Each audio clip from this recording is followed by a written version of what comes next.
കൃഷ്ണ ഗുരുവായൂരപ്പ ശരണം. ദേവഗുരുവായ ബൃഹസ്പതിയും വായുഭഗവാനും ചേർന്ന് താന്ത്രിക വിദ്യപ്രകാരം പ്രതിഷ്ഠ നടത്തിയ സ്ഥലമായതുകൊണ്ടാണ് ആ ക്ഷേത്രത്തിന് ഗുരുവായൂർ എന്ന് പേര് വന്നത്. ഗുരുവായൂർ ക്ഷേത്രത്തിന്റെ കഥ ആയിരക്കണക്കിന് വർഷങ്ങൾക്ക് മുമ്പുള്ളതാണ്. ഇന്ന് ഗുരുവായൂർ ക്ഷേത്രത്തിന് ഏതാണ്ട് 5000 വർഷം പഴക്കം കണക്കാക്കപ്പെടുന്നു. ഗുരുവായൂർ ക്ഷേത്രത്തിൽ കിഴക്ക് ദർശനമായ ചതുർബാഹുവായ മഹാവിഷ്ണു ഭഗവാന്റെ വിഗ്രഹമാണ് പ്രതിഷ്ഠിച്ചിട്ടുള്ളത്. ഭഗവാനെ ബാലരൂപത്തിലുള്ള ശ്രീകൃഷ്ണ ഭഗവാനായി ആരാധിച്ചു പോരുന്നു. ഈ വിഗ്രഹം നിർമ്മിച്ചിരിക്കുന്ന ശില അത്യപൂർവമായ പാതാളാഞ്ജനം എന്ന ശിലയാണ്. ഗുരുവായൂർ ക്ഷേത്രത്തിന്റെ കഥ തുടങ്ങുന്നത് സാക്ഷാൽ ഭഗവാൻ ശ്രീകൃഷ്ണന്റെ അച്ഛനായ വസുദേവരിൽ നിന്നാണ്. സാക്ഷാൽ വസുദേവരുടെ തന്നെ പൂർവ്വജന്മമായിരുന്ന സുദാവസ് ചക്രവർത്തി തനിക്ക് കുഞ്ഞുങ്ങളില്ലാത്തത് കാരണം പുത്രലബ്ധിക്കായി ബ്രഹ്മദേവനെ തപസ് ചെയ്യുകയും അദ്ദേഹത്തിന്റെ ഘോര തപസ്സിൽ സംപ്രീതനായ ബ്രഹ്മദേവൻ അദ്ദേഹത്തിന്റെ മുന്നിൽ പ്രത്യക്ഷപ്പെടുകയും പിന്നീട് ബ്രഹ്മദേവൻ തന്നെയാണ് അദ്ദേഹത്തിന് ഇന്ന് ഗുരുവായൂർ ക്ഷേത്രത്തിലുള്ള പാതാള അഞ്ജന ശിലയിൽ തീർത്ത വിഗ്രഹം സമ്മാനിക്കുന്നത്. ഈ വിഗ്രഹത്തിന് മുന്നിലിരുന്ന് സുദാവസ് ചക്രവർത്തി അദ്ദേഹത്തിന്റെ പത്നി സാക്ഷാൽ മഹാവിഷ്ണു ഭഗവാനെ അതിഘോരമായി തപസ് ചെയ്യുകയും അവരുടെ പ്രാർത്ഥനയിൽ സംപ്രീതനായ സാക്ഷാൽ മഹാവിഷ്ണു ഭഗവാൻ അവരുടെ മുന്നിൽ പ്രത്യക്ഷപ്പെടുകയും ചെയ്തു. ഭഗവാന്റെ മുന്നിൽ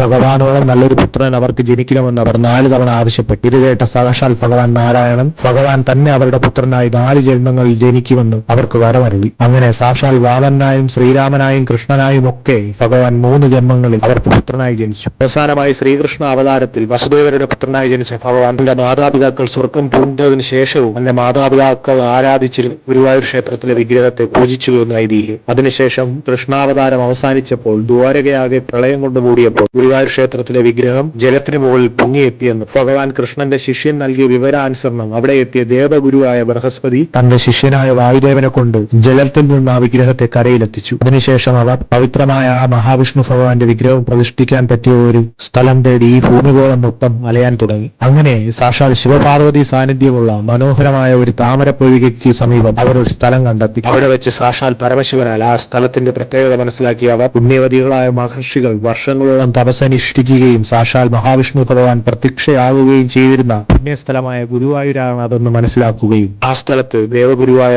ബൃഹസ്പതി തന്റെ ശിഷ്യനായ വിശ്വകർമാവിനെ വിളിച്ചു വരും ഭഗവാനായി ഒരു ക്ഷേത്രം നിർമ്മിക്കുകയും ചെയ്തു. ആ ക്ഷേത്രമാണ് ഗുരുവായൂർ അമ്പലം. ദേവഗുരുവായ ബൃഹസ്പതിയും വായു ഭഗവാനും ചേർന്ന് പ്രതിഷ്ഠ നടത്തിയതുകൊണ്ടാണ് ആ ക്ഷേത്രത്തിന് ഗുരുവായൂർ എന്ന പേര് വന്നത്. ഗുരുവായൂരിൽ വളരുന്ന അപ്പൻ ഗുരുവായൂരപ്പൻ എന്നും ഇക്കാലത്ത് അറിയപ്പെട്ടു. സാക്ഷാൽ ശിവപാർവതിമാർ ഈ സമയത്തെല്ലാം അനുഗ്രഹം ചൊരിഞ്ഞ് അവിടെ ഉണ്ടായിരുന്നുവെന്ന് പിന്നീട് അവർ സ്വയംഭൂവായി തൊട്ടടുത്ത് മമ്മിയൂർ ശിവക്ഷേത്രത്തിൽ കുടികൊണ്ടു എന്നും വിശ്വാസം. കാലങ്ങളും യോഗങ്ങളും ഒട്ടനവധി കടന്നുപോയെങ്കിലും ഭക്തവത്സലനായ കണ്ണു മറയാൻ അനുവദിക്കാത്ത ആ ഗുരുവായൂരിലെ ഉണ്ണിക്കണ്ണൻ ഇന്നും നമ്മളെയും കാത്ത് അവിടെയുണ്ട്. ഒരുപക്ഷെ പണ്ട് ആരോ പറഞ്ഞതുപോലെ തന്നെ കാണാനെത്തുന്ന കുറൂരമ്മമാരും പൂന്താനവും തനിക്കായി കൊണ്ടുവരുന്ന കളിപ്പാട്ടവും കാത്ത് അവൻ അവിടെ ഇരിക്കുന്നു. ഭക്തവത്സലനായി സർവ്വലോക നായകനായി. ഓം നമോ ഭഗവതേ വാസുദേവായ.